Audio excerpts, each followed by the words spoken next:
Do you own or do you want to own an e-commerce business and want to make it more profitable whilst decreasing your risk? Hey, this is Jared Krause, host of the Buying Online Businesses podcast. And in this podcast episode, I'm talking with Matt Remuzzi from CapForge, who helps people do financial due diligence on e-commerce businesses and helps those e-commerce businesses scale by understanding their books. Now, in this podcast episode, Matt and I talk about what it's actually like to be an e-commerce business owner, the risks that are involved with it, and the things that we need to be doing, the hats that we need to be wearing, and how to have the right mindset of an e-commerce business owner. Matt and I also talk about a nifty little trick on how you can decrease your Amazon fees that most people probably don't think about. We also talk about how to do financial due diligence on e-commerce businesses as a whole, so you don't wind up buying a lemon. And we talk about, asking critical questions to the seller on the cost of goods sold, what the seller has done, what the seller hasn't done to make the business more profitable, what worked and what didn't work, and most importantly, that why question. Why did this work? Why didn't that work? And how that is critical in the process of doing due diligence on an e-commerce business. Then Matt and I talk about ad backs and the mysteriousness that can come with ad backs when buying in e-commerce businesses. Why some ad backs aren't actually an ad back and why they're not real expenses that you shouldn't take into consideration when you're going to value the actual business. Matt and I also talk about why you absolutely need a margin of safety with an e-commerce business and how to get one. And we talk about so much more in this podcast episode. Before we get stuck into this episode, I don't want you to rush off and buy an e-commerce business just after you listen to this podcast. Sure, it's good, but I want to ensure that you still don't buy a lemon by getting you to download my due diligence framework 2.0, which a lot of people have been raving about. It helps take the guesswork out of buying a business. It includes questions you need to ask the seller and everything that's involved with buying an online business. So to get that, go to buyingonlinebusiness.com/free resources and you can download that due diligence framework there. Today's episode is brought to us by Niche Website Builders, which is a company a few of my clients are using and have used for content creation and link building services. They do everything from start to finish. So from keyword research all the way to uploading your completed article for you. We've also had Bob members buy ready-made affiliate sites built by Niche Website Builders. So if you're looking to outrank your competitors' content and build better backlinks, Niche Website Builders and I have a special deal for you. Head to nichewebsite.builders/Bob. I'll put a link in the show notes for you, but again, that's www.nichewebsite.builders/Bob. Do you want to start investing in websites but don't want to drop $20,000 on your first investment? Check out Odie's, where you can buy premium age domains to build a website on and add Odie's done for you affiliate site package to help you grow your website and get seen. Instead of buying a crummy website that's been built to sell with no authority, buy a premium age domain with built-in authority, great SEO, and fresh quality content for your website. Head to odys.global to check out their great deals. That's odys.global. Link will be in the description too.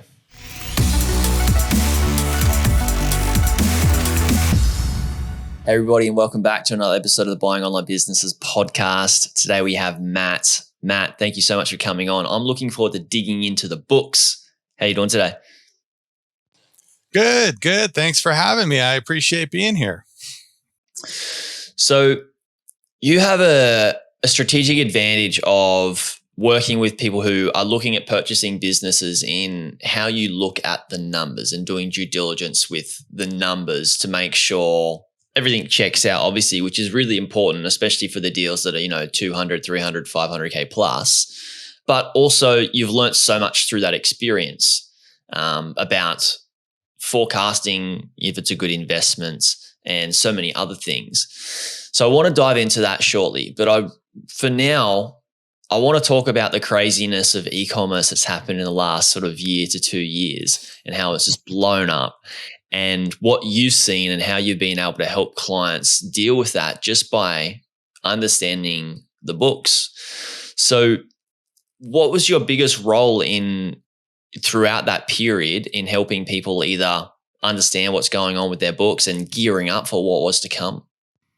So, the big thing that we're able to do is help people see where things are going. So when COVID happened, some sellers had a big bump, right? Because whatever they were selling worked well with people who were stuck at home. And other people took a real hit because they couldn't stock inventory, or their shipping and logistics all got kind of screwed up. So from where we were sitting, being able to keep track of what was happening in close to real time, we were able to help spot where the trouble was and things they could do to mitigate that. And it's not just, the difference between what we do and sort of generic advice that you read online, oh, try this, try that, is we could see the real cost, the real impact, the real difference it was making to their bottom lines, and react accordingly. Because generic advice is okay as far as it goes, but it may not apply to your situation, or only partially apply. So from where we were sitting, we were able to give good real-time advice depending on what each person's specific situation was. And some people in the last year and a half have done amazingly well. Some people took a big hit, but have recovered nicely. And a few people, that was enough to kind of push them over the edge, and they didn't make it back. And then the other thing coinciding with all the COVID stuff was, this huge rise in the aggregator business model, where companies are raising capital and then buying up Amazon brands and putting them all together under one umbrella to then flip later. And so Amazon sellers, on top of everything else, were getting all these unsolicited inquiries from people interested in buying their businesses. And then that sort of drove the question, well, what is my business worth, and how do I know that? And that also came back to the accounting. So we were doing a lot of projects around, helping people figure out not only how their business was performing financially, but what was it worth, and which costs counted against them and which didn't, and how to figure out what all that looked like. So we've been sort of eyeball deep in it for the last year and a half. It's been an exciting time for us. We've seen, all kinds of different things happen and been able to help clients out with it. But there's definitely been an explosion of all kinds of Amazon and e-commerce activity in the last 18 months. Yeah, let's decompartmentalize a lot of what you just said there. And I agree. There has been the multiples and the prices of businesses. There's been way more demand for an e-commerce business because of two things, really. The big one is, like you said, the private equity firms are coming in and snapping up these businesses and going, let's do a big roll up of a bunch of businesses and sell them on and do a flip of multiple businesses in one package, which is a smart idea, especially for, even small PE, private equity firms, and large private equity firms are doing that, which has helped boost the multiples. But also other people that are on the outside, and this is kind of the FOMO effect that we see in other investments like crypto, and like, oh my God, e-commerce businesses are taking off. There's a high demand for those. Maybe I could just buy one of these, and if I'm just to hold it and then hold it for a year, I might be able to sell it for more still because it'll be a higher multiple. So there's other people that have helped drive that up as well, from what I've seen.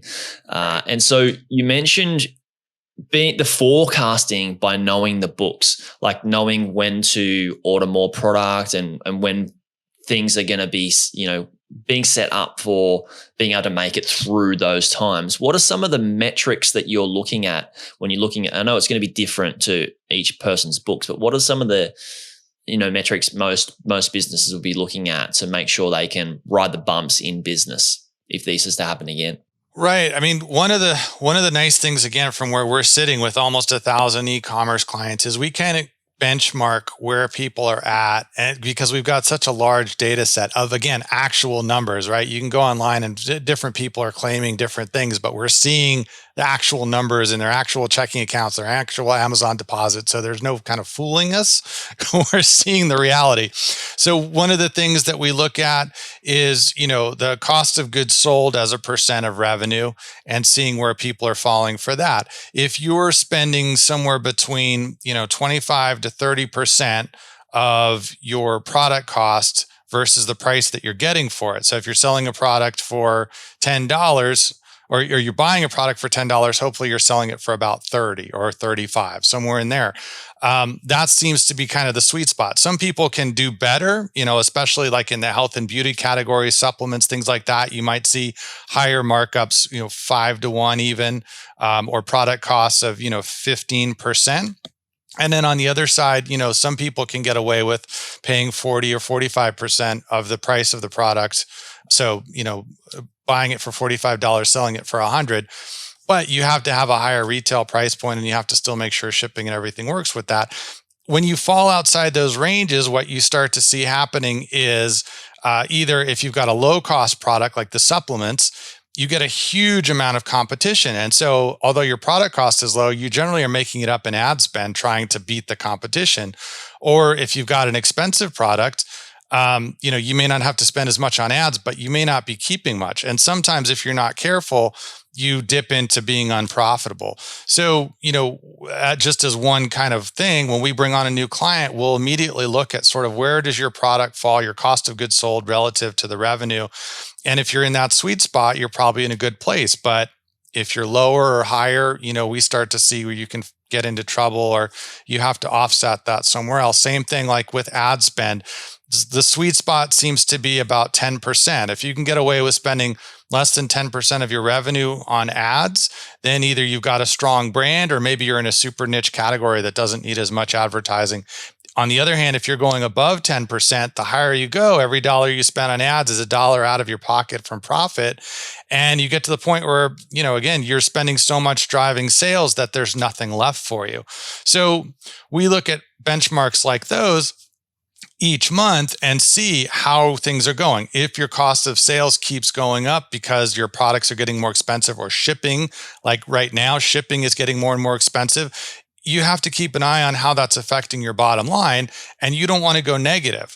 Same thing, a new competitor moves into your space, you're going to spend more on ads, but there's an upper limit. So this is really a data-driven business, and you have to keep a close eye on your numbers to make sure that you continue to stay in that sweet spot of profitability. You want growth of your sales, but even more important, you want to be profitable. High sales and no profit is pointless, right? You're doing a lot of hard work, but you've got nothing to show for it. So we want to keep our clients abreast of exactly where they're landing each month and what the trends are and how to forecast forward. Hey, if the ad spend keeps going up like this, or if my product cost keeps going up like this, I'm going to get to the point where this business no longer makes sense. So we want to bring that to their attention. For clients that, or people that don't even have good books, they're even harder off to know kind of where they're at and make good decisions. So having good bookkeeping is a good start. And then on top of that, really paying attention is key.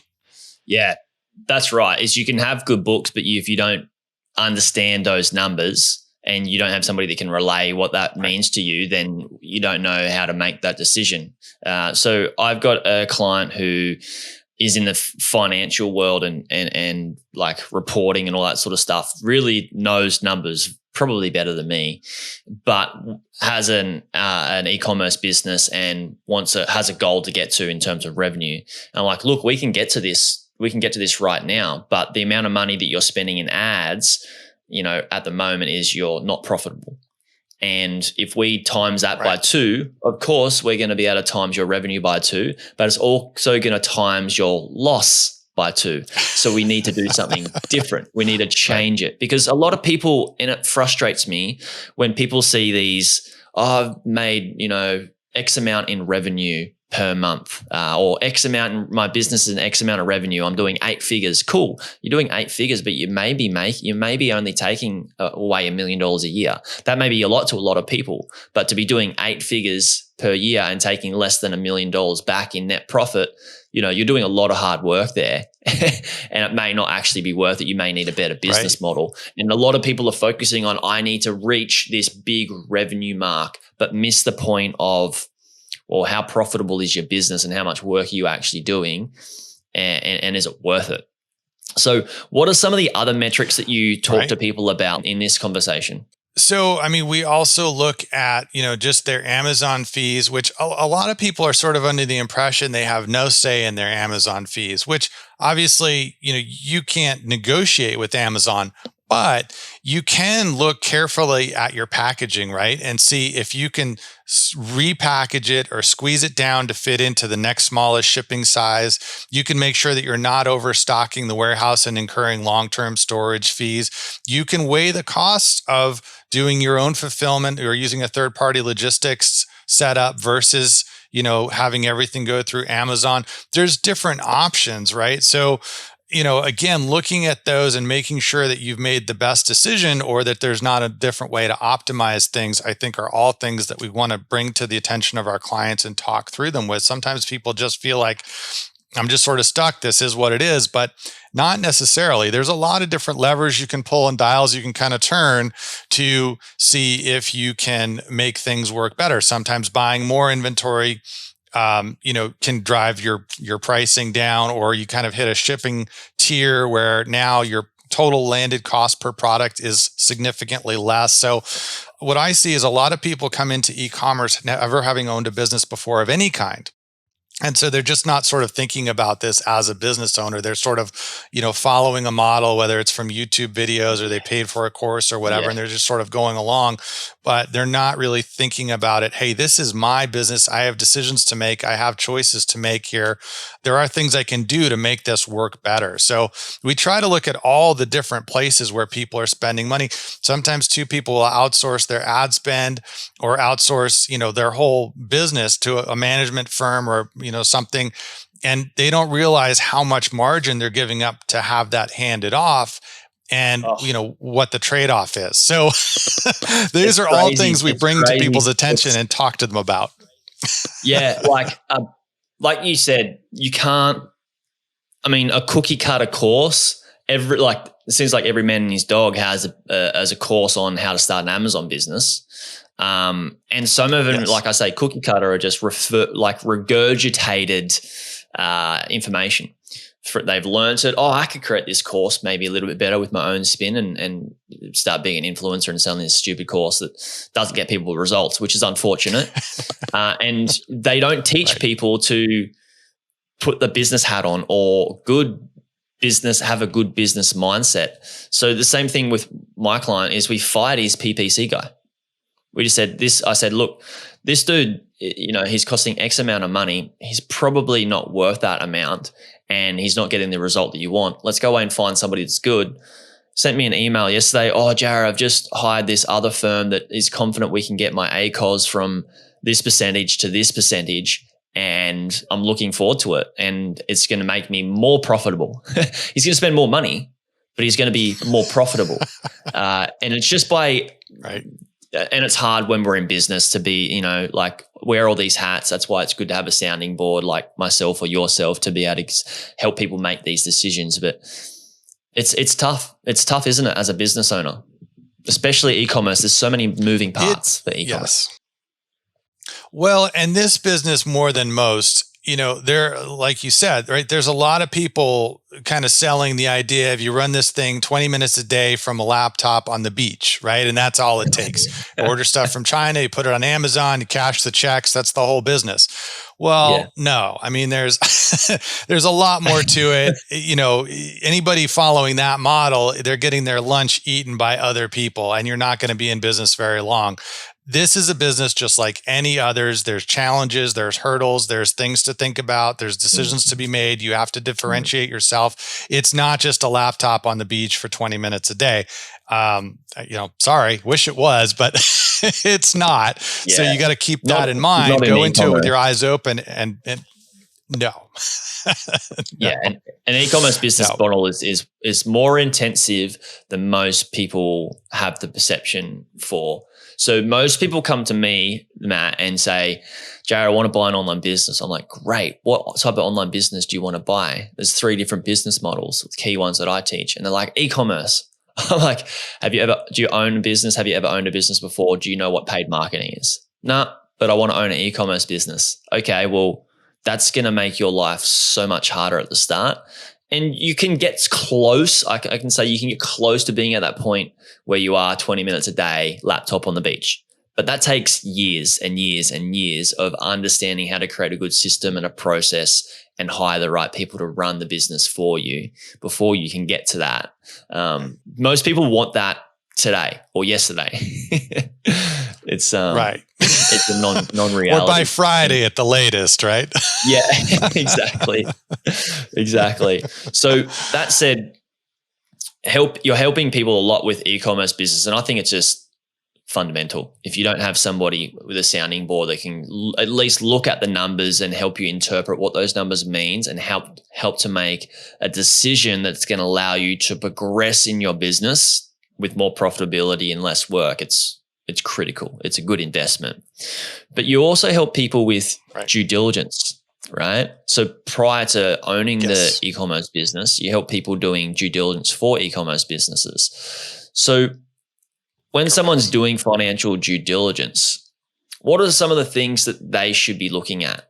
Like, what are some of the numbers that they should be looking at? And most people are saying, all right, I get a profit and loss statement here. I just need to make sure the profit and loss statement adds up with what I see in the bank account. But I'm sure there's more to it than that, right? Definitely. I mean, the bank account is going to verify that the deposits came in that they were claiming. But again, just like, if you're going to become the owner of this business, you want to see what margins are they operating at? What is the cost of goods sold as a percent of revenue? How much are they spending on ads? What are they spending on other things? How much are their Amazon fees as a percent of revenue? Are they on other platforms? Sometimes people will buy a business thinking, well, they're on Amazon, but I'm going to go, they're on Amazon US, but I'm going to take it to Amazon UK and EU, and I'm going to join Walmart, and I'm going to be on Shopify, and I'm going to sell on Chewy because it's a pet product. And then you come to find out, well, the owner that you're buying from already tried all those platforms and none of it really worked, right? So your whole idea of expansion is now, potentially out the window, or at least you want to find out, well, how hard did you try and how badly did it not work and things like that. So it's not just verifying today's financial information, but you really want to understand well the business. What are the top selling products? Maybe there's 100 SKUs, but only 3 of them deliver 85% of the total profit, right? And the other, 97 SKUs are either sort of break even or, some of them might even be losing money.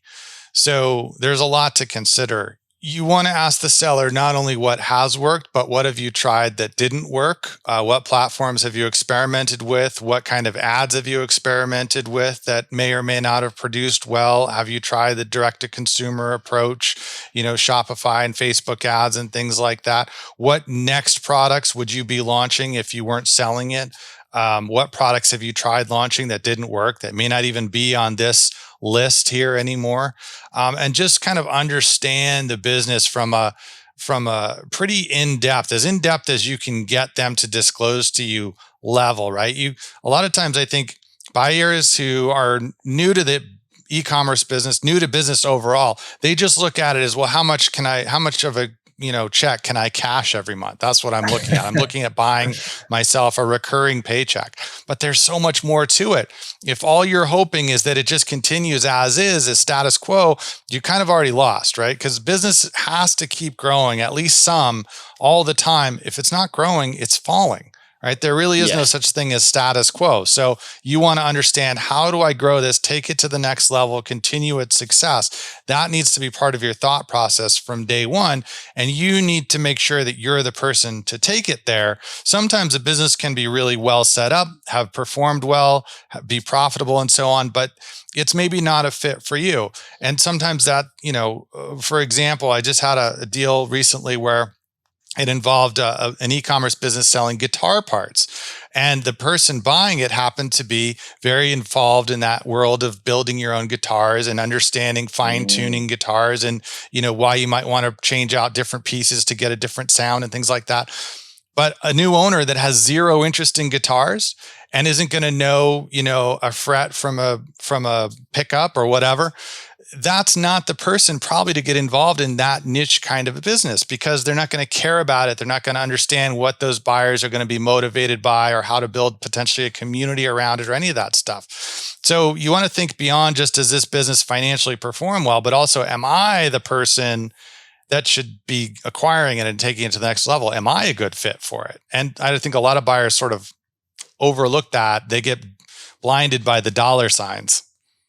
Oh, it's so common. It's so common where people will see, all right, this business is X amount of money, and let's just say, like, be very, very rough. Say $100,000 business, it's making $30,000 a year.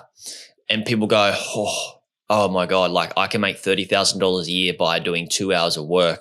per week, and they start doing due diligence. And what they try and do is they try and prove the business is a good investment because they want to buy it. They're like, I have to like work out if this is good, right? And what they do in their head is they look at it through a lens that is like, how can I make this business good, look good for me to buy? And this is happening unconsciously, right? It's happening unconsciously. And they go away and find this business that is in the guitar space.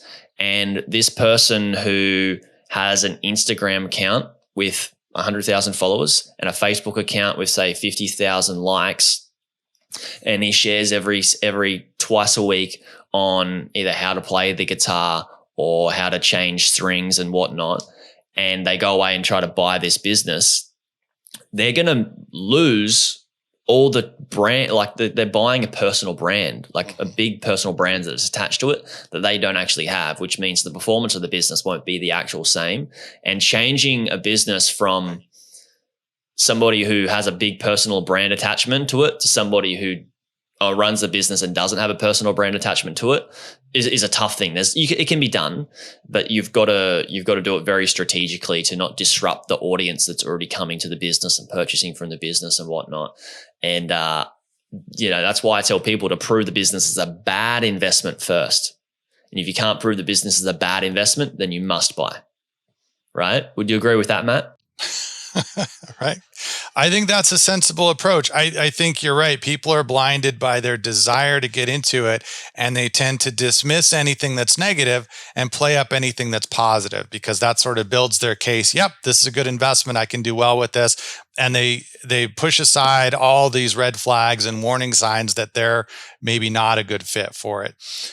So I think you absolutely want to play devil's advocate and ask yourself, what can go wrong? How can this fail? How can I lose money? How can this business, decline instead of grow?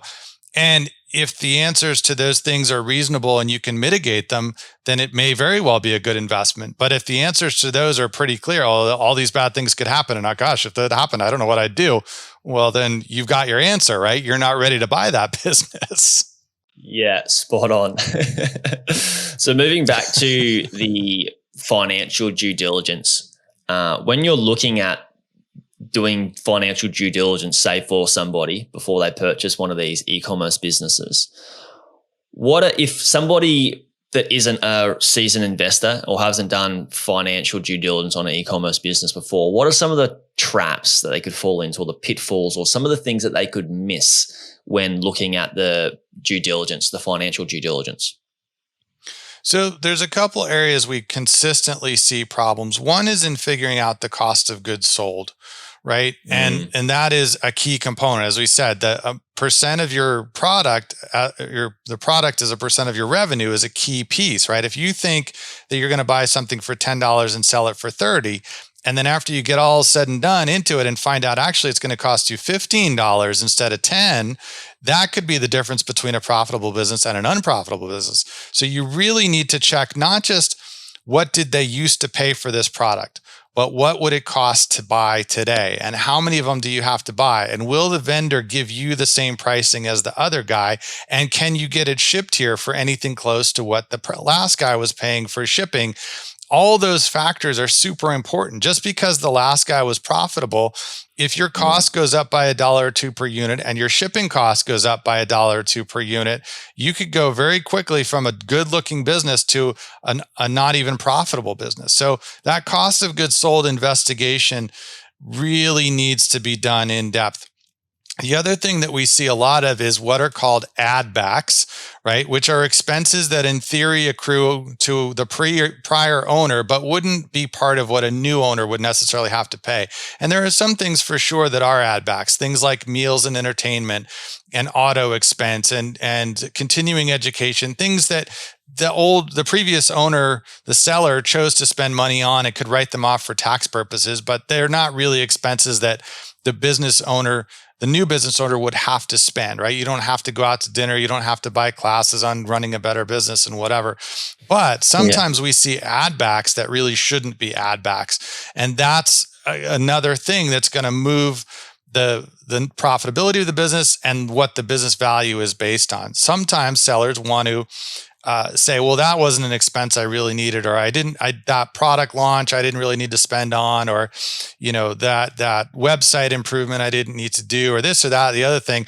And before you know it, it looks like, they're keeping 80 cents of every dollar, but, no, that's not right.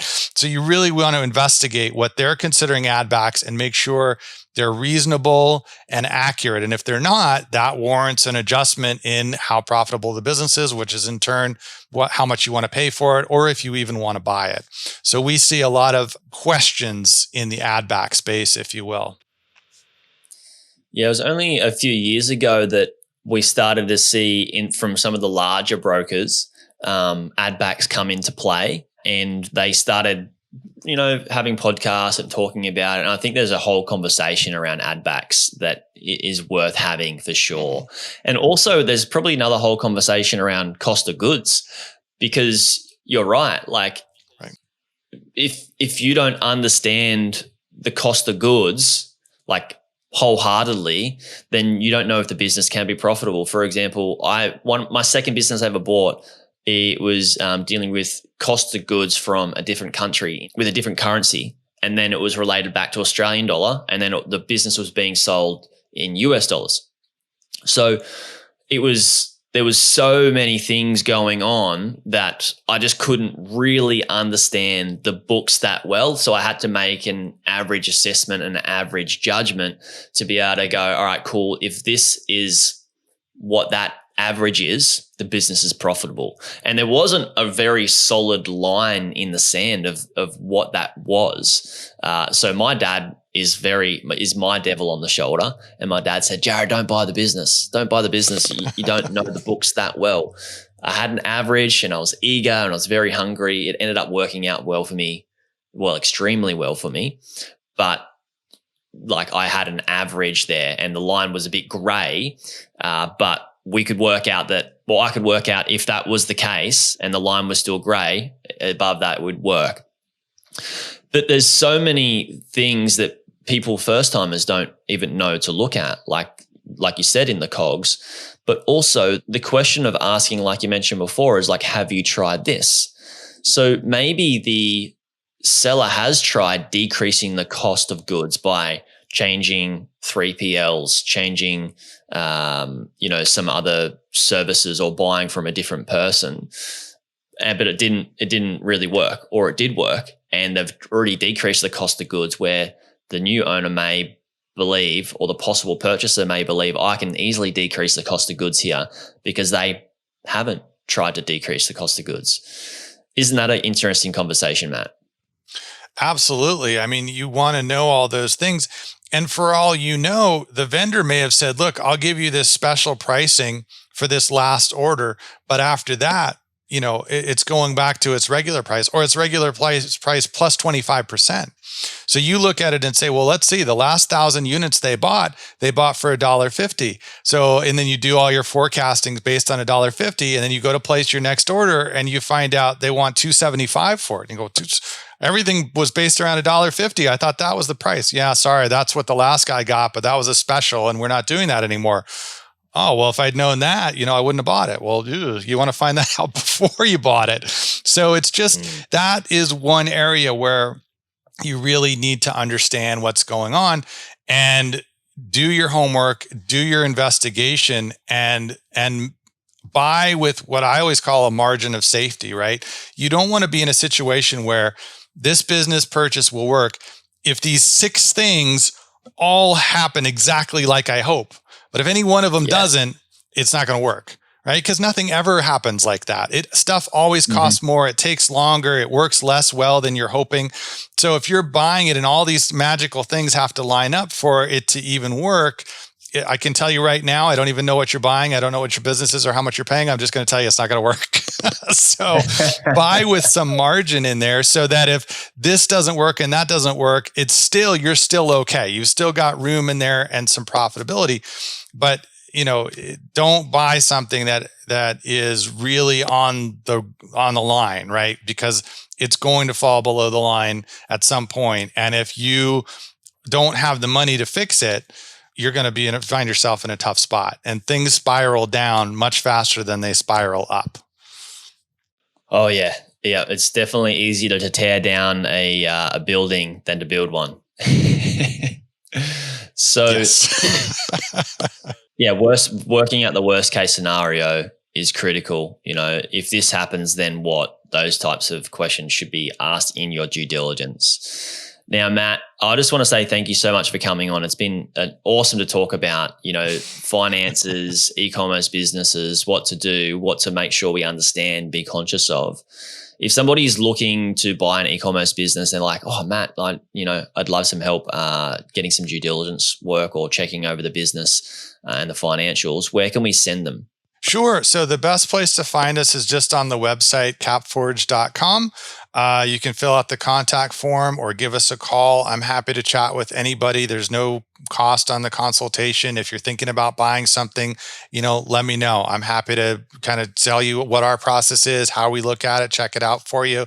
If that makes sense, great. Or if you've already bought one and you want some help with the bookkeeping so you kind of know where things are at, happy to talk about that too. I encourage people to reach out. It's better, like you said, right, to work with somebody who can be a sounding board than to try and do it all by yourself and then only come to find out later you could have saved money or avoided mistakes if only you'd asked about it or got some advice. So I'm happy to be that person to help you out and give you some advice. Awesome. Guys, there'll be links to that in the show notes. And thank you so much for everybody listening. Thanks for coming on, Matt. And before you guys go, I want you to think of 2 to 3 people who are either own an e-commerce business or are looking to buy an e-commerce business. This podcast episode has so many golden nuggets in it that if you share this with them, I'm certain they're going to get some value. So please share this podcast episode with them. Of course, it's going to help grow the show, but it's also going to help them grow their businesses. Thanks for listening, guys. Bye. Hey YouTube watcher, if you thought that video was good, you should check out this video here on the 2 best types of websites beginners should buy. Or check out my playlist on how I made my first 100K from buying websites and how to do due diligence. Check it out. It's an awesome playlist. You'll enjoy it.